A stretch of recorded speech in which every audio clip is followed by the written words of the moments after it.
ठाकुर जी एक दिन खेल रहे सब सखान के संग, और खेलते खेलते इतने में श्रीदामा भागन लगो।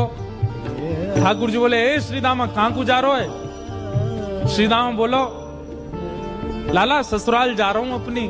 ठाकुर जी बोले, नंदगाम सुनो, बरसानो सुनो, वृंदावन सुनो, गोकुल सुनो, जे ससुराल कौन सा गांव है भैया? श्रीदामा हंस के बोलो, लाला ससुराल गांव को नाम ना है। तो बोले, फिर कहा है ससुराल? बोले, जब ब्याह है जाए ना तो अपनो घर तो पीहर है और पत्नी को घर जो है का वो ससुराल है। ठाकुर जी बोले, जे पत्नी कौन होवे? बोले, लाला जैसे नंद बाबा की तेरी मैया यशोदा पत्नी है, ऐसे ही मेरा ब्याह है रो, मैं पत्नी लेवे जा रहा हूं, तो पत्नी के घर को ससुराल के में। ठाकुर जी गए श्रीदामा के पास, ओए श्रीदामा मेरो ससुराल कौन सा है? मेरे ससुराल को नाम बता। श्रीदाम बोलो, मुंह का पता तेरा ससुराल कौन सा? तेरी बहू जहां की होगी मुंह वही तेरा ससुराल। बोले, मेरी बहू कहाँ है? श्रीदामा बोलो, लाला मुंह तो मत पूछे, मैया तो जाके पूछ। ठाकुर जी तो आज पहुंच गए सुबेरे ही, और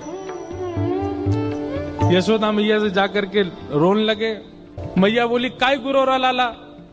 बोले, मैया तेने मुझे इतनी बड़ी बात छिपाई। मैया बोली, कहा छुपा दियो मैंने? बोले, तेने मेरी ससुराल को नाम ना बतायो आज तक। मैं 3.5 बरस को बूढ़ा है अभी तक मो मेरी ससुराल ना पता, और वो श्रीदामा अपनी ससुराल गए बहू लेवे।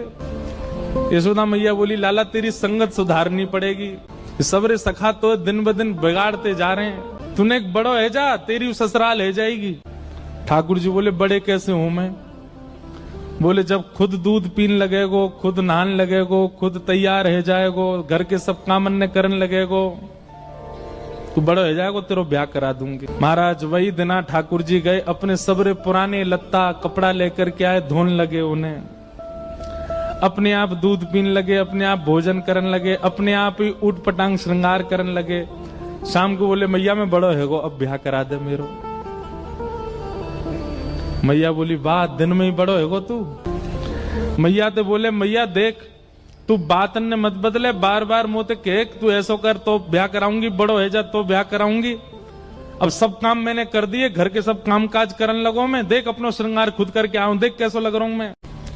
मैया बोली, ओठ वाली चीज आंखन में लगा के आयो, आंख वाली ओठन में लगा के आयो, यूं करो बड़ो है गो मैं। ठाकुर जी बोले, मैया मेरो ब्याह करा दे, नहीं तो श्रीदामा बहू लेके आ रहा हूं, बाकी बहू ले आऊंगा मैं, वही की बहू को ले आऊंगा, वही की ससुराल को अपनो बना लूंगा। तभी एक सखा दौड़ो दौड़ो आयो, बोले, ए लाला देख श्रीदामा बहू लेके आ गो। बहू को नाम सुनते ही ठाकुर जी तो मचल गए, लेके चल मुंह को जल्दी। मैया रोकने लगी, बोले, लाला ने सुधर के तो जा, कैसो बन के जा रहा है?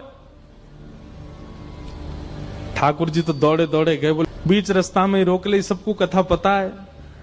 माधवी की मां ने पहले ही मना करके भेजा था कि बोले तेरे सखा, तेरे पति जो श्रीदामा, उनके जो सखा कृष्ण है, उनको मुख मत दिखाइयो। ठाकुर जी पालकी में घुस गए, हाथ पांव जोड़ के कहने लगे, भाभी जी एक बार ने अपना मुख दिखाए दो, लेकिन माधवी ने नहीं दिखाया। ठाकुर जी कह रहे हैं, देख ले बड़े बड़े जोगी, बड़े बड़े तपस्वी, बड़े बड़े ध्यानी हमारे मुख को देखवे के काजे तड़पे, और हम तेरे सामने बैठे, तू हमें मोहना दिखा रही अपनो। माधवी ने मुख नहीं दिखाया। ठाकुर जी बोले, ठीक है, तड़पेगी मुख को देखवे के काजे। माधवी बोली, मोए ना तड़पनो, मेरे पास मेरो खसम है, वही देख लूंगी, तुम्हें काई को देखना। ठाकुर जी बोले, वचन दे के जा रहा हूं, तड़पेगी। जैसे छोटे से बालक कभी कभी बड़ी बड़ी बात करते हैं तो बड़े लोग उसको मजाक में लेते हैं, ऐसी माधवी ने भी मजाक में लिया, देखा ही नहीं ठाकुर जी को। श्री शुकाचार्य जी वर्णन करते हैं, वृंदावन में कैसी स्थिति है। गोपियां दोहन करती हैं तो घर घर घर जो दही की मथनी की आवाज आती है ना, उसी में ही कीर्तन करने लग जाती हैं। कृष्ण ऐसे, कृष्ण के नेत्र ऐसे, कृष्ण की नासिका ऐसी, कृष्ण के कान ऐसे, कृष्ण को मोर पिछ ऐसो, कृष्ण की पीताम्बरी ऐसी, कृष्ण की भुजा ऐसी, कृष्ण के चरण ऐसे।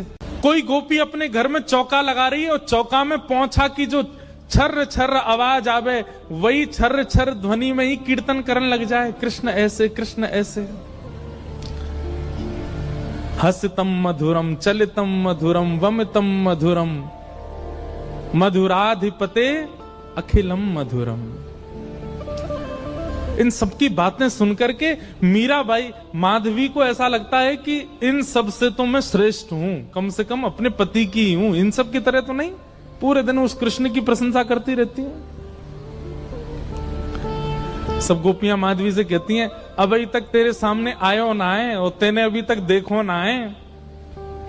अरे या प्रेम को काम भावना ते मत देखियो, 3.5 वर्ष को 4 वर्ष को है, लेकिन वहां के प्रति एक अलग ही प्रेम प्रकट है जाए।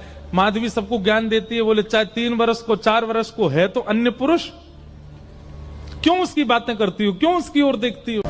लेकिन 24 घंटे गोपियों के बीच में रहती माधवी को और कोई चर्चा ही नहीं सुनाई देती। सब केवल कृष्ण की बात करती हैं, जल भरती हैं तो, बैठती हैं तो, भोजन बनाती हैं तो, बतियाती हैं तो, श्रृंगार करती हैं तो, हर समय कृष्ण कृष्ण कृष्ण कृष्ण। माधवी ने कुछ समय अकेले रहने का भी प्रण लिया, लेकिन अकेले रह नहीं सकती, जंगल है, कहां अकेली जावे, जाना पड़ता है। उस एक दिन रात में सोई तो अब कानों में कृष्ण कृष्ण कृष्ण कृष्ण गूंज रहा है, तो कान बंद करती, पता नहीं पूरे दिन इतना नाम सुनती हूं कि अब तो कानों में भी यही गूंजता है।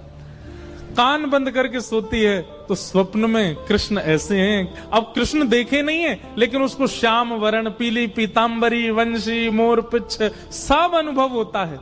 उठ के बैठ जाती है, नेत्रों को मीटती है, क्या करूं मैं, नहीं चाहती है स्वप्न मुझे आवे। अब धीरे धीरे माधवी की स्थिति ऐसी होने लगी कि अब वो ना चाह करके भी कृष्णमयी ही हो गई है।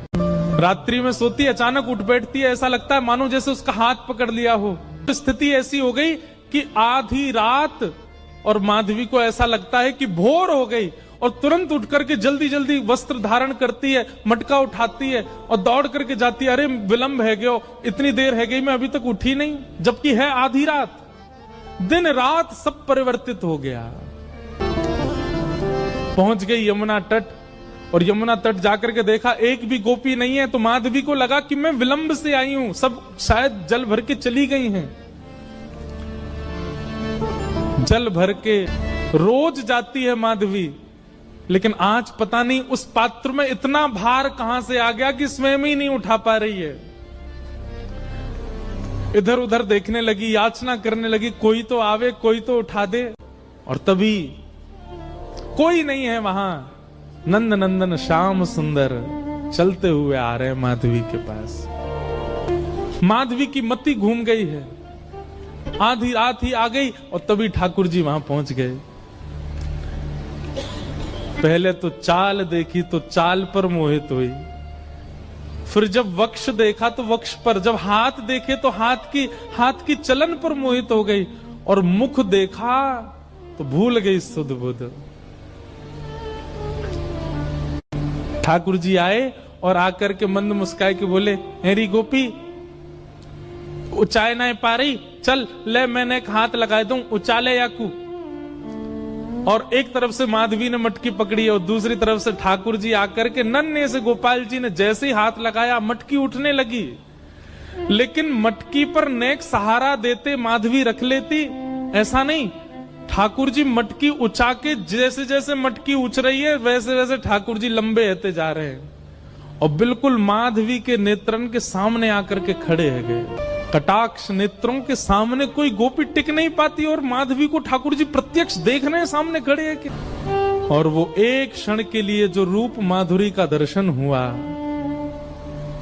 वो दर्शन देकर के ठाकुर जी खिलखिल करते हुए भाग गए वहां से।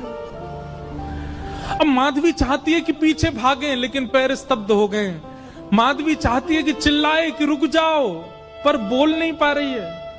माधवी चाहती है कि इधर गए मैं नेत्र घुमा करके देख लूं, पर नेत्र घूम नहीं पा रहे। पूरा शरीर मानो जैसे एक स्थूल स्तब्ध एक मूर्तिमंत की तरह खड़ा हो गया है। केवल नेत्रों से अश्रु गिर रहे हैं, कुछ नहीं कर पा रही, बेसुध है माधवी। वहीं खड़ी रही तब तक जब तक भोर में गोपियां जल भरने नहीं आ गईं। अश्रु जलों से जल पूरा वस्त्र भीग चुके हैं माधवी के, और तभी सब गोपियां आई, आकर के अरे ये माधवी ये पहले ही आ गई जल भरवे।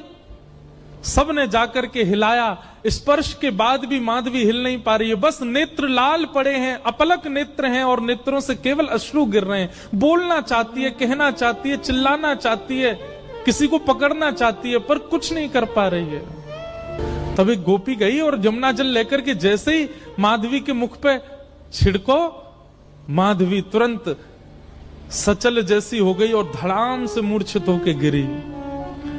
गोपियां सब उसके चरण मसलने लगी, हाथ पकड़ने लगी, सिर सहलाने लगी और जैसे ही होश में आई, होश में आती बस रो रही है और पूछ रही है वो कहां है, मोहिनी मूरत सांवली सूरत, वो कहां है।